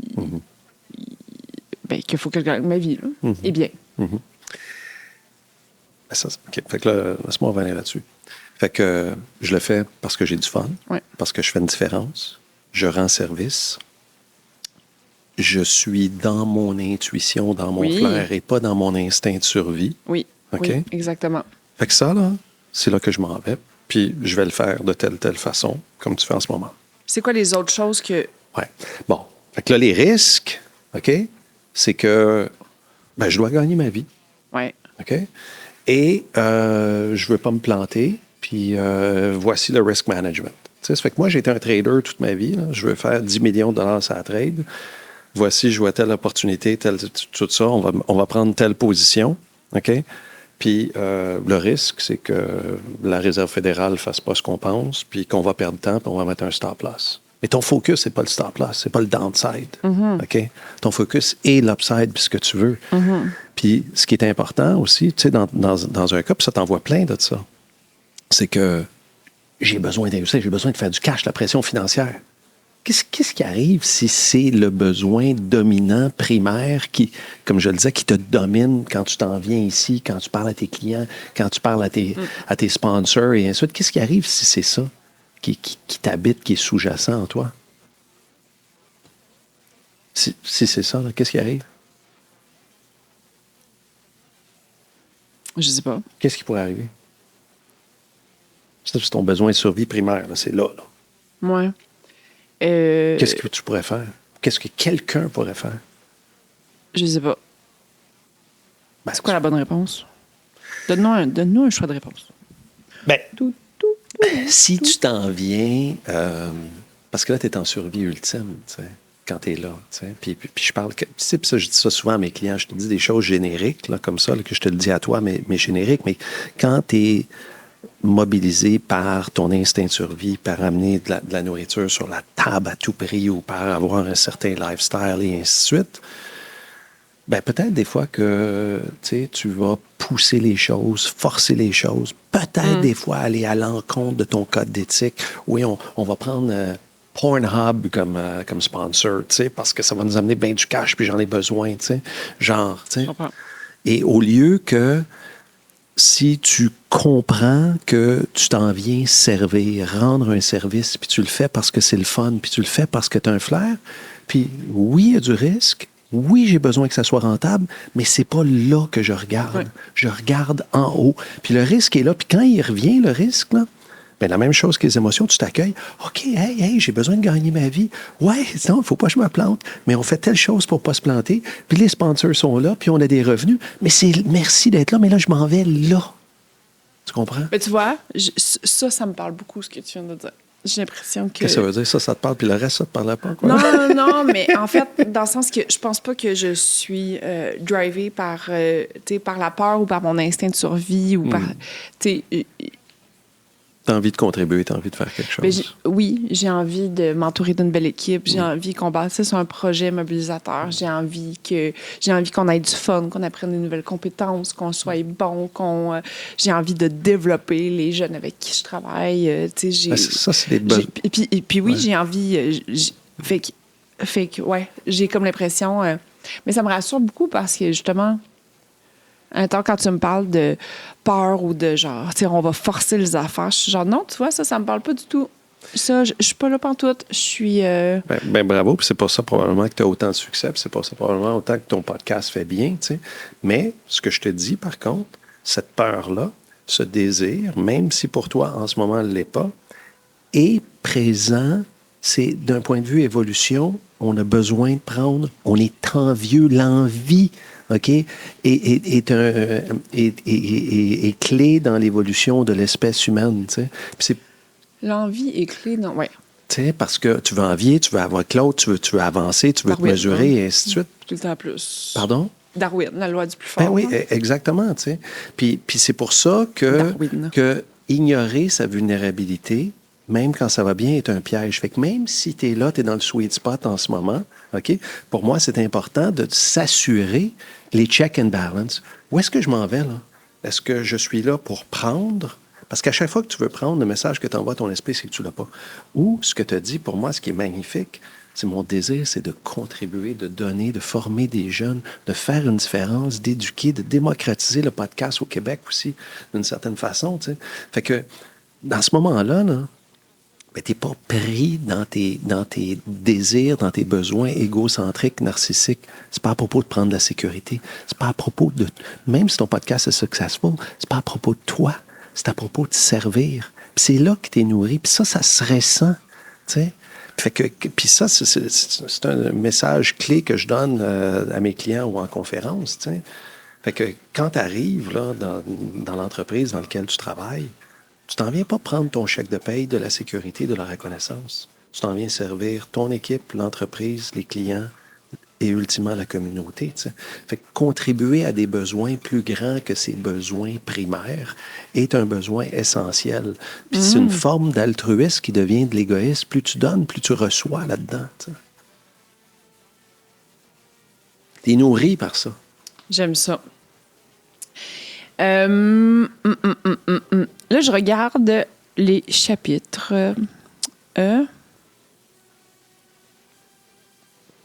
Donc, on en a couvert 2. Il nous en reste 38. Donc, à la maison, écoutez, embarquez dans le char, montez à New York, puis on se fait un aller-retour.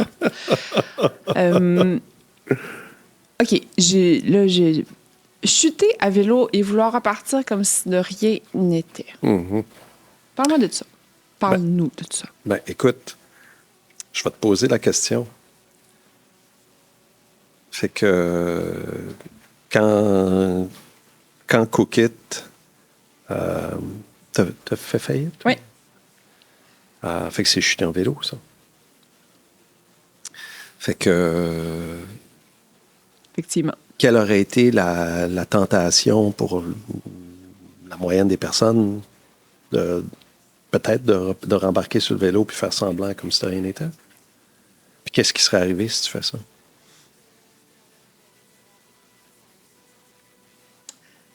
Quelle aurait été la tentation des gens? Bien, la plupart des... Tu sais, comme si tu es orgueilleux, là, un peu, là, Ouais. tu t'en vas en vélo, la chaîne Ouais. débarque, tu plantes, tu sacs à terre, Ouais. OK?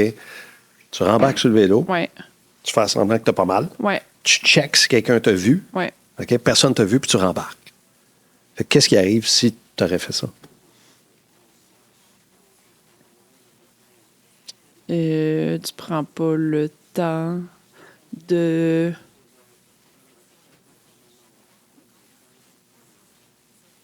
Soit, je sais pas, penser tes blessures. Penser tes blessures. C'est ça la bonne réponse? Ben, c'est la tienne. Mais, Non, moi, mais qu'est-ce qui vient avec tes blessures? Qu'est-ce qui vient? Qu'est-ce que ça veut dire quoi, Mais penser c'est- tes blessures? Mais en fait, je pense que c'est le temps de regarder un peu what went wrong, Mm-hmm. tu sais, de faire un peu une analyse de comme... Celle-là, elle est cartésienne et cérébrale, mais, Ouais. mais moi, j'aimais penser tes blessures avant. Parce que ta panouche se fait mal planter, là. Mm-hmm. Puis pourquoi c'est un processus important? Ben, pour comprendre et corriger un peu. Mais avant de comprendre, là, t'es une maman, là. Mm-hmm. Ton fils, il a quel âge? 10 ans. 10 ans. Il se fait mal. Tu lui fais-tu comprendre ou tu l'accueilles? Moi, je lui donne plein de bisous puis je le prends dans mes bras. Exactement. Tu sais, penser ses blessures, je pense que c'est ça de soi à soi. Tu sais. Parce que si tu fais pas ça, là, qu'est-ce qui arrive? Là? Tu sais, il y a de la peine, il est arrivé quelque chose. Mais non, c'est pas grave, là, tes amis, ils t'aiment, voyons donc. Qu'est-ce qui arrive? Tu lui donnes pas le droit de vivre ses émotions, tu lui donnes pas le droit de penser ses blessures. Les émotions sont là, sont vraies. Tu sais. Puis si tu te donnes pas le droit de faire ça après un échec, après avoir planté en vélo, qu'est-ce qui peut arriver?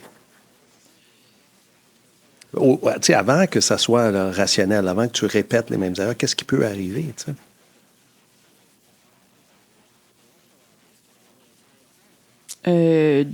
Je sais pas, la honte?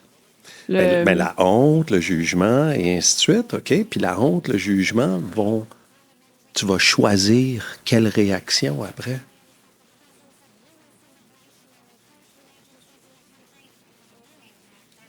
Si c'est honte, puis tu es dans le jugement, tu vas choisir quelle réaction après. La fuite? Oui, la fuite ou... Ah, moi, je l'aime bien, la fuite. La fuite, oui. Ouais. La fuite. Puis la fuite peut être de deux façons. Tu peux être fuite dans une grotte ou tu peux être fuite dans une autre business tout de suite le lendemain. Tu sais. Puis tout ça est en réaction. Puis là, ben, tu n'as même pas passé à ta deuxième étape. Rationnellement, essayer de comprendre qu'est-ce qui t'est arrivé. Tu sais. Fait que si tu chutes en vélo, tu rembarques sur le vélo, tu ne te donnes pas le droit de vivre ton deuil, vivre tes émotions, OK? De s'accueillir sans jugement dans ce qui est. Bien, les émotions sont là, vont t'habiter, puis vont t'amener dans une chaîne de réaction. Puis une fois que tu t'es déposé, tu t'es pas jugé, tu t'es donné le droit, puis tu t'es pardonné, tu sais. Je veux dire, Morpheus, il dit à Neo, « What happened, happened and could not have happened any other way. » Oui. Ce qui est arrivé, tu sais. Oui. Puis que tu te donnes le droit de vivre ça. Mais là, après ça, tu peux t'installer devant ton chiffrier puis regarder, mais où est-ce que je me suis trompé? Qu'est-ce que j'aurais fait? Puis dans le jugement, dans la honte, dans la culpabilité, c'est des faits, c'est des résultats, là. Des résultats qui n'étaient pas comme tu voulais, là. Tu sais, mais c'est pas une question de vie ou de mort pour qui tu penses que tu es. Tu es sorti de ça. Puis après ça, ben là, tu peux choisir consciemment de repasser à l'action qui n'est pas dans la fuite puis qui est ici. Donc, pour les gens qui nous écoutent puis qui sont dedans, là, tu sais, qui viennent juste de se péter à la gueule, on fait quoi? Bien, premièrement, j'ai beaucoup d'empathie pour eux autres, là. Et je sens leur peine, puis compassion aussi. Fait que, tu sais, c'est une dose d'amour-propre, d'accueil, d'autocompassion, puis de non-jugement. Tu sais. That's it. Puis de se parler. On se dit quoi? Comme tu parlerais à ton fils, comme tu parlerais à ton enfant qui a échoué à un examen, comme tu parlerais à ta meilleure amie. Tu sais. Maudit qu'on est dur avec soi-même, c'est épouvantable. Tu sais. Ouais. J'ai pas fait ça, j'ai pas fait ça, j'ai pas fait ça. Qu'est-ce que tu dirais à quelqu'un? Si toi, tu avais eu une amie là, qui avait été coquette, là, tu aurais dit pauvre cocotte. Tu sais. Mais c'est drôle parce que la phrase que ma psy me rappelait le plus souvent, moi, je pense que 2024, ça a été l'année où j'ai découvert, où j'ai pris conscience du mot bienveillance.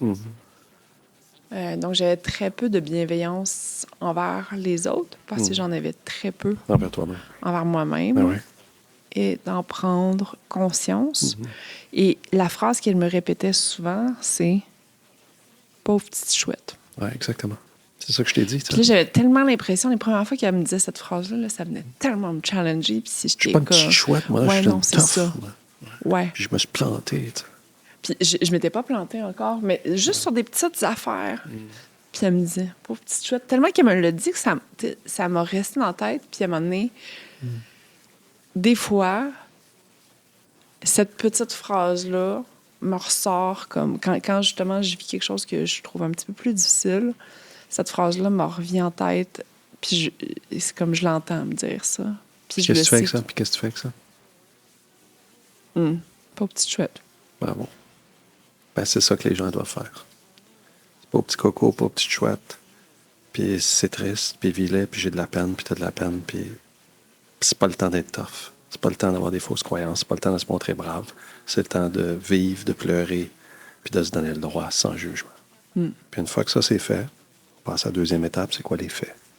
La situation est pire, elle n'est pas si pire, elle est ce qu'elle est, voici. C'est quoi les choix conscients qui sont pas de la fuite que je vais faire pour me responsabiliser? Les choix conscients qui ne sont pas de la fuite que je... Puis pour moi, on parle souvent de s'aimer là, inconditionnellement, puis de s'accepter. Là. Tu l'as dit d'une drôle de façon, ça. Pardon? Tu l'as dit d'une drôle de façon. Oui, pourquoi? Je sais pas. Ah, OK. On dirait que mais c'est parce que... on parle c'est souvent de s'aimer comme si c'est très c'est théorique. parce que c'est théorique un peu, c'est dur à faire, tu sais. C'est dur à comprendre. Puis pour moi, je pense l'acte le plus pur d'amour-propre qu'on peut avoir, c'est se donner le droit de vivre ses émotions et de s'accueillir dans ses émotions. Ça, c'est de la pure amour-propre. Parce que tes émotions sont vraies, de toi à toi, pauvre petite cocotte, pauvre chouette, OK? T'as tout ça, là, tu sais. Ça, c'est un acte d'amour et d'acceptation. Ça, c'est tough, mais c'est facile en même temps. J'ai adoré quand justement je t'ai posé la question, qu'est-ce qu'on fait, les gens qui sont dans cette situation-là présentement, qu'est-ce qu'on fait? Puis tu as vraiment commencé avec beaucoup de bienveillance. Je suis sûre qu'il y a des gens à la maison qui sont très contents de t'avoir entendu sur ça.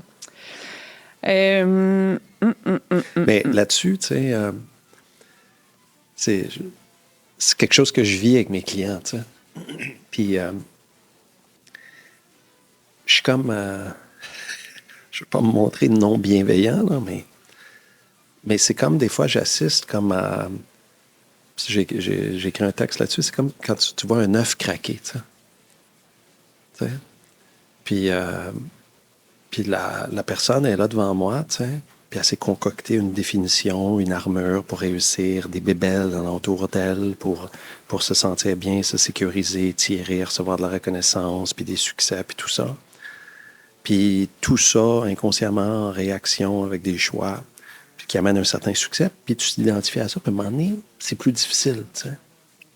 Là, il y a comme une prise de conscience sur ça. Puis là, tu peux chuter en vélo, frapper le mur, avoir un échec, peu importe, là, tu sais. Puis, fait que quand je vois ça, tu sais, ça m'arrive, je suis touché, tu sais, puis ça m'arrive souvent d'être comme sur le bord des larmes ou carrément en larmes, là, tu sais, de la souffrance de la personne humaine qui est devant moi, tu sais. Puis je dis ça, puis je suis ému un peu, tu sais. Puis, en même temps, je suis comme content. Parce que c'est l'œuf qui craque. Cette espèce de... Il y a un poussin dans notre cerveau où il y a quelque chose. T'sais.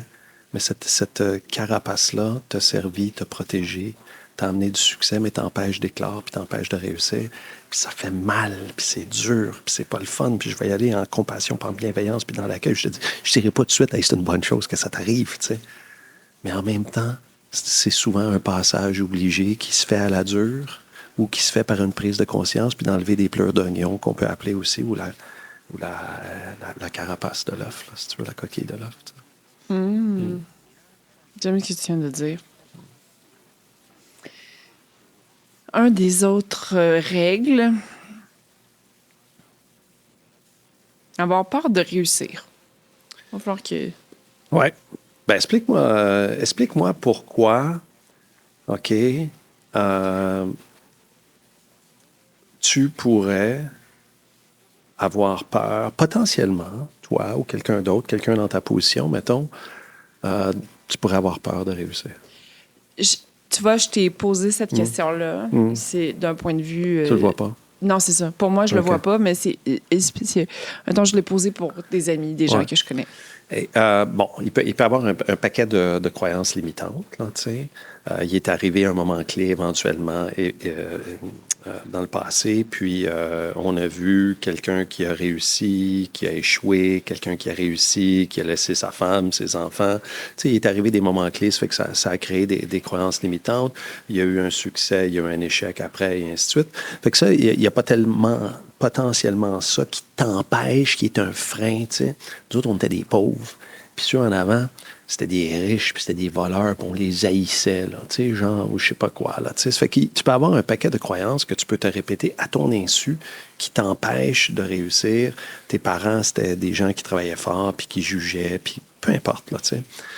Mais aussi, je veux dire, on a besoin d'être accepté par la société, on a besoin d'être accepté par la tribu. Puis, ça, c'est un besoin fondamental et évolutif aussi. Puis d'ailleurs, quand tu es en isolement, ça c'est un chapitre aussi, quand tu es en isolement, quand tu es isolé, ton corps produit l'hormone du stress, le cortisol. Le docteur, l'ancien Surgeon General aux États-Unis, avait dit que c'est l'équivalent de fumer 15 cigarettes par jour, d'être en isolement. Ça fait que ton corps est stressé. OK? Fait que tu as besoin physiologiquement, OK, et fondamentalement d'être accepté par les autres. Les autres jugent. OK? Puis les autres jugent, puis les autres sont en quête de reconnaissance. T'sais. Fait que, tantôt, qu'est-ce que tu as dit? J'ai un bon flair. Ben, c'est un peu. Tu sais, comment tu as dit ça? Là? Peut-être que tu peux avoir peur de te faire juger, justement, parce que tu dis, ben, je pense que j'ai un bon flair, au lieu de dire j'ai un bon flair. Ça fait qu'on a peur de s'assumer, on a peur de réussir d'une certaine façon, OK? Parce qu'on a peur du jugement. Puis, d'un point de vue survie, on a peur de se faire kicker out de la tribu, tu sais. Fait que si dans ton cercle d'amis, les gens réussissent d'une certaine façon, puis toi, tu as une bonne idée, puis là, tu penses que si ton salaire va faire un 5X, un 10X, peu importe, ben, je ne serai plus ami avec mes amis. Tu sais. Peut-être qu'ils vont me juger, peut-être qu'ils vont me traiter de riche et ainsi de suite. Puis ça, ben, ça peut t'empêcher de réussir. C'est un paquet de raisons qui peut faire en sorte que tu peux avoir peur de réussir. Puis, l'autre chose, c'est que c'est facile de cruiser, tu sais. C'est facile De cruiser dans un bar. Cruiser dans un bar, tu sais. Non, tu veux dire cruiser, mettons, sur l'autoroute de la vie, là. Exactement. Okay. Fait que là, tu te mets pas trop à risque, tu sais. Mais si tu dis aux autres, là, moi, je veux être le meilleur podcast au Québec, Day One. Ouais. Tabarnouche, tu mets à bord là. Ouais. Qu'est-ce qui peut arriver si tu mets à bord là? Tu peux échouer. Ben, tu peux pas réussir. Reach for the moon. Oui. Au pire, tu vas éteindre les étoiles. Exactement. Quoi que les étoiles sont plus loin que la lune. Oui, c'est ça que ça dit. Mais, hein, c'est ça. C'est ça que ça dit. Mais si tu te trompes, tu vas atteindre les étoiles. Oui. Ça fait que si tu ne frappes pas la lune, tu vas atteindre les étoiles. Mais ça fait que si tu mets la barre haute, tu te mets à risque. Puis là, ça se peut potentiellement que tu n'atteignes pas ça, puis ça se peut que tu te fasses juger. Même si tu arrives là, ça se peut que tu te fasses juger. OK? Fait que les gens ont peur de se mettre à risque, ont peur de le dire, puis ils vont chercher à se protéger. Puis tout ça, c'est dans un but d'être accepté, puis d'être aimé, puis d'être vu par les autres. Fait que la peur de réussir, c'est vrai. Puis c'est une règle pour échouer. Puis d'ailleurs... Hey, moi, j'ai une question à mon histoire présentement. Moi, tout ce que Éric vient de dire, là, c'est du... Genre, j'ai tout compris les mots, mais je comprends pas cette réalité-là, mettons. C'est drôle, hein? Mais comme... Ben, c'est pour ça que t'es comme tu es, puis c'est pour ça que t'es là. T'sais. Mais est-ce que pour vous, ce que Éric vient de dire, ça a résonné? Puis si oui, je veux vous entendre. Écrivez-moi en DM sur LinkedIn, Instagram, Facebook, Snapchat, peu importe. Là. Mais non, je suis pas sur Snapchat. C'était une blague.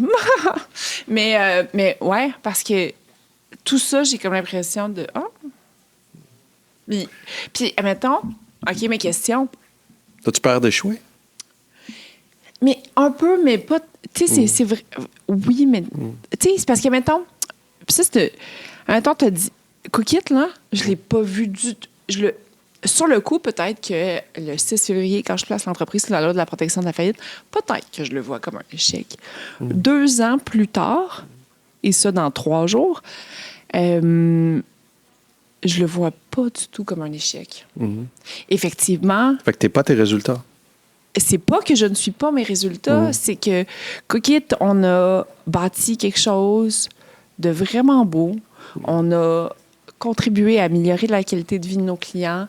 On a eu un impact dans l'économie québécoise. On a eu un impact sur la chaîne alimentaire québécoise. On a travaillé en relation avec 270 fournisseurs québécois à toutes les semaines, à tous les mois. Il y a des carrières qui ont complètement explosé. Il y a des gens qui se sont découverts. Il y a du monde qui ont fait de l'argent avec ça. Il y a du monde qui en ont perdu. We tried something. On a essayé de bâtir quelque chose. On a fait des erreurs. Puis ça a donné le résultat que ça a donné. It was a hell of a fun ride. Et même les 2 dernières années où on a mangé de la boîte, où ça a été restructuration, où ça a été ça a été 2 extrêmement belles années dans ma vie parce que la Judith d'avant aurait jamais touché à Excel. Mais quand quand on est passé de 60 millions de chiffre d'affaires à 39 millions à l'espace de 2 ans, la business n'était pas structurée financièrement pour ça. J'ai eu 3 restructurations à faire. Mon CFO a sacré son camp. C'était le père de mes enfants en même temps. Je me suis ramassée toute seule à piloter, pas toute seule, avec une équipe extraordinaire, mais admettons, j'avais plus de CFO puis j'avais plus d'équipe vraiment de finance à part de comptabilité. Genre, ça a été... Ça m'a tellement fait grandir. Je suis partie de l'entrepreneur qui était juste visionnaire et créative. Et puis là, OK, ben là, faut comprendre là, tout ça, comment ça marche pour de vrai. Fait que je ne suis pas capable du tout de le voir comme un échec. Bravo. Pas du tout. Ben, c'est un succès, man. Mais c'est un succès. Oui, c'est un succès, man. Ouais. C'est sûr et certain que la FTQ, avec le 10 millions qu'ils ont perdu, ils diraient fort probablement pas ça. Puis même à ça, ils sont, comme, attends, ils sont... Ben, ça fait partie de la game. Il n'y a personne qui est fâché. Tu peux faire du cash, tu peux en perdre. Là, j'ai passé chacune de mes journées à parler avec les comptes spéciaux. Puis dans le sens que, comme, il y a eu des belles... Il y a eu du beau humain, puis ça fait partie d'un portefeuille de capital de risque. You win some, you lose some. Fait que ça ne s'appelle pas capital de risque pour rien. Il y a des risques. Exact. Fait que c'est ça. Fait que, mettons, est-ce que j'ai peur d'échouer? Ben, peut-être que la business qu'on est en train de bâtir, peut-être qu'elle va fonctionner, puis qu'on va être comme, qu'on va avoir tout ce ripple effect-là dont je viens de parler, puis qu'en plus de ça, on va être millionnaire, puis on va s'en mettre plein des poches, en plus d'avoir eu plein de fun puis de l'impact. Peut-être que non. Mais ça, c'est une résultante, mais comme je te dis tantôt, c'est irrelevant parce que si tu es nourri tout le long, tu es bien. Si tu fais une différence, si tu comprends où est-ce que tu es, puis après ça, ce qui va arriver, il va arriver. Puis de la même façon dans Cookit, puis les résultats, je l'ai dit tantôt, sont des résultats, sont de l'information. Les résultats ne sont pas un témoignage de ta valeur. Il y a des impondérables là-dedans. Puis malheureusement, on est plusieurs à s'attacher et à se définir par le résultat. T'sais. Le résultat, c'est juste un résultat, c'est de l'information, c'est tout. Puis l'information, c'est du pouvoir, puis qui te permet ici de mieux savoir. Bravo. Bravo, mais bravo, mais pas tant bravo. Non, tu sais quoi? Bravo de ta réflexion, tu sais. Bravo de ta réflexion, puis bravo de normaliser d'une certaine façon aussi ça pour toi, pour ton fils, puis pour tout le monde, tu sais, pour la communauté des affaires, tu sais, c'est ça. Mais puis on parle du monde des affaires, mais effectivement, si je peux avoir contribué à normaliser et enlever un peu la honte de la faillite. C'est terrible, la honte. Parce qu'il y a eu trop d'entrepreneurs que j'ai vus très publics.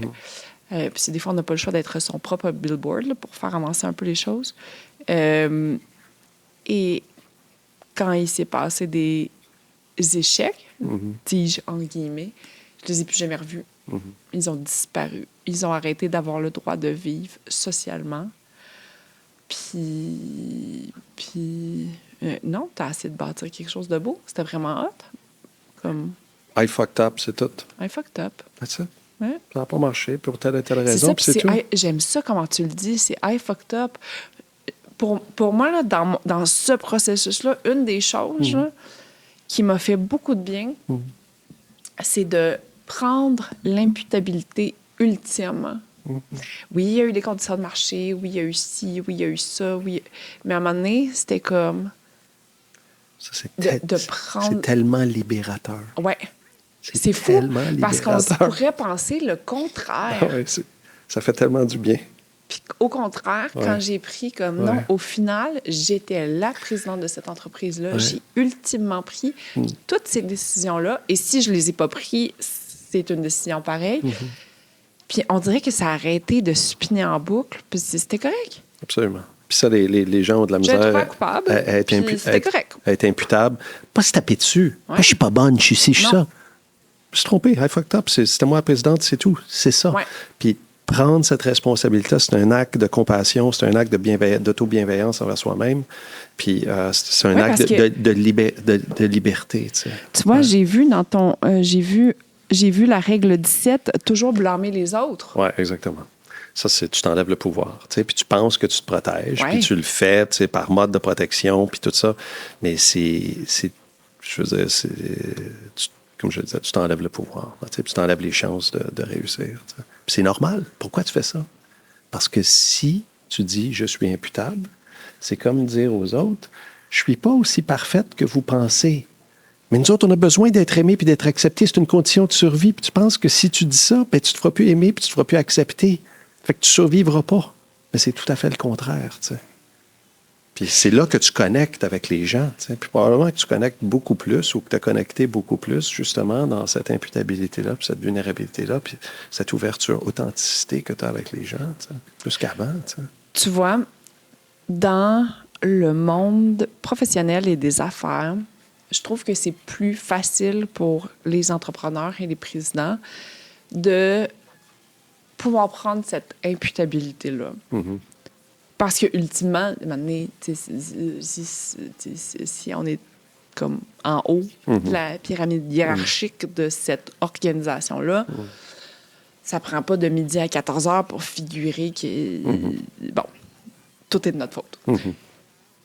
Les gens, mes amis, qui sont salariés, les gens qui nous écoutent, qui ne sont pas nécessairement présidents ou entrepreneurs, je trouve que j'ai comme l'impression que c'est plus facile de blâmer les autres. Le système, c'est... eux autres, ils prennent des décisions, là, ça a comme pas de bon sens. Puis eux autres, puis mon boss, puis... Mais ça, c'est la nature humaine, mais c'est déresponsabilisant, tu sais. C'est déresponsabilisant et extrêmement stressant, tu sais.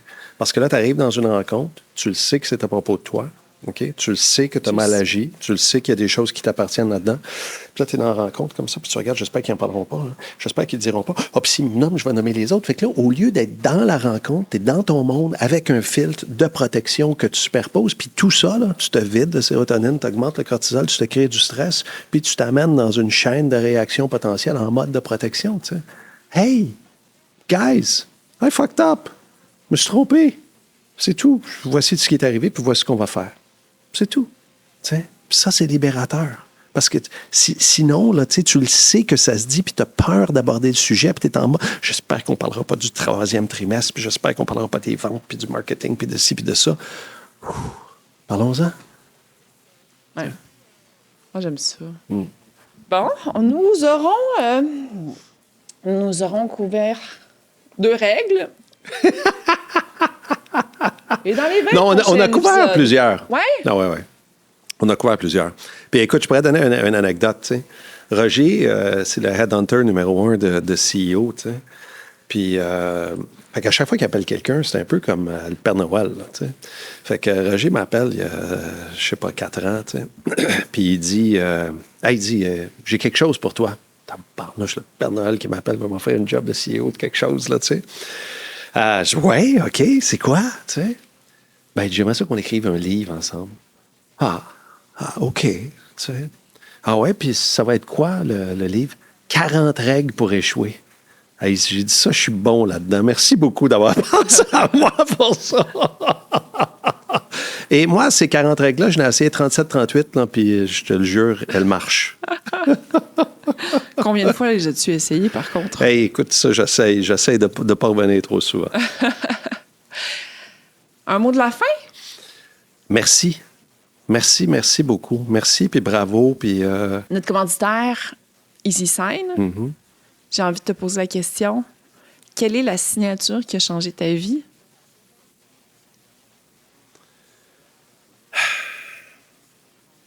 Tu parles d'une personne? Une signature marquante dans ta vie. Une? Une. Ben, la mienne. Tu sais? Que veux-tu dire? Ben, le moment que je suis plus de Wall Street, je suis plus un yogi, je suis plus le yogi de Wall Street, puis que je suis que moi-même. Ouais. Cette... becoming nobody, comme dirait Ram Dass. J'aime ça. Éric, merci. Merci à toi. Merci pour ce beau moment. Tu m'as toujours pas convaincue de faire du sport encore, mais écoute. Mais j'ai l'impression que tu as apporté beaucoup de belles petites pépites qui vont pouvoir accompagner les gens dans leurs réflexions dans les prochains jours. Merci de ta générosité. Merci de ta douceur et de ton empathie. Merci beaucoup. Puis, comme je l'ai dit, puis comme je le dis, bravo pour ce que tu fais. C'est important. Bravo. Puis, bravo pour ta vulnérabilité, authenticité, imputabilité. Merci. Merci, Éric. À la maison, j'espère que vous avez apprécié cette discussion autant que moi. Et on se retrouve la semaine prochaine.